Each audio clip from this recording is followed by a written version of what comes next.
here from the beautiful Carolina Beach in North Carolina. So today I'm going to show you how to make these really cute and comfortable pants that I'm wearing now. They're so flowy and pretty, so I really hope you enjoyed the tutorial. Let's get sewing! To make your Palazzo pants, you'll need about 2 yards of a light to medium weight stretch knit fabric. I had a little left over for another project, so make sure to subscribe so you don't miss it. We're using yoga pants for our template, so lay them so the back side is facing up and then fold them in half so now half of the front is facing upward. Smooth them out, adjusting the leg and crotch seams so they're laying flat and you're accurately seeing the shape that makes up the front leg of the pants. Fold a portion of your fabric over, making sure you've laid it out so that it will stretch in the direction I've placed the arrows here. And if you have stripes, make sure they're lined up evenly for neatness. Lay your pants onto the double layer of fabric and pin them into place. Cut around your pants, leaving a 1/2 inch extra for seam allowance around the crotch and hip areas, and then at least 1 inch of seam allowance around the legs to create that flowy style.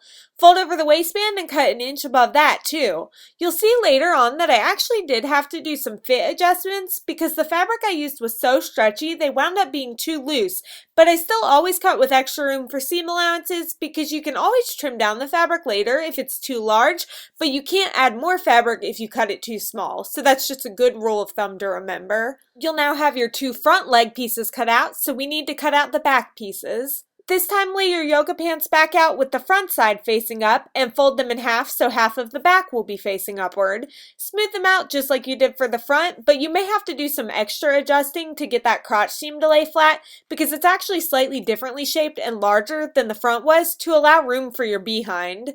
Fold another portion of fabric over, again with it stretching in the direction of the arrows. If you have a striped pattern, you'll need to be careful about where you place the yoga pants when cutting the back pieces so that the stripes will line up with the front of the pants. So to do this, I looked at the outline from where I cut out the front of the pants, and then I placed the yoga pants directly across from this, basically like a mirror image lining up those pointed areas so that the stripes will line up and be cohesive. Pin the pants down and cut out the top section just like you did for the front with 1 extra inch above the waistband and 1/2 inch along the crotch and hip. And then I recommend actually laying one of the front pieces you cut out earlier onto the fabric to use as a guide to make sure the legs themselves are the same shape. Like I mentioned earlier, and as you can see here, the crotch areas are slightly different sizes, but we want the legs to be identical. So now you'll have 2 back pieces, which are pictured on the left, and 2 front pieces, which are on the right. Lay your back pieces so the correct sides are facing together. Take care to line up those stripes and then pin and sew along the curved crotch area. With this and all of the seams, sew with a ballpoint needle and a stretch stitch or a zigzag stitch using a 1/2 inch seam allowance and back stitching at the beginning and end. The stretch or zigzag stitch is important because it'll allow the seams to be stretched, whereas if you use a regular straight stitch, the seams will actually break when you put the pants on, and nobody wants that. Pin and sew the 2 front pieces the same way, and you can see here how the seams stretch thanks to that stretch stitch. Open up both sets of pants and then lay the front and back pieces together with the correct sides of the fabric facing. Then you'll want to match up the crotch seams and pin them together. Beginning on either side of the crotch seam, pin all the way down the inner seams of the legs, and again, if you're using stripes, make sure to keep those stripes lined up. Stitch all the way around the inner seam from the ankle up to the crotch and back to the other ankle, again using a 1/2 inch seam allowance and the same stretch stitch. Once the inner seam is sewn, pin together the outer legs of the pants and then sew them together along those outer seams, and then you'll have something you can try on. As I mentioned in the beginning, I did have some fit issues, but I wanted to show that and not edit it out because sewing is always a learning process. I realized they're too big because my fabric was very lightweight and extremely stretchy, so that extra give in the fabric just caused them to be too big on me. But this is an easy fix, so go ahead and try them on inside out if yours don't fit quite like you want, and then pin one side in so that it will fit properly along the hip. Take them off and trim them down about a 1/2 inch outside of the pins and then stitch where you had the pins.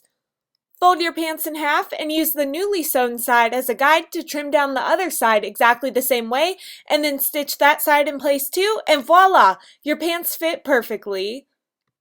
For the waistband, measure the width of the waist of your pants. Mine's about 17.5 inches, and then subtract an inch and a half from that number, so 16 inches for me, and cut 2 rectangles using that newly calculated number as the long side, and they should each be 8 inches tall. And make sure the fabric stretches in the direction of these arrows.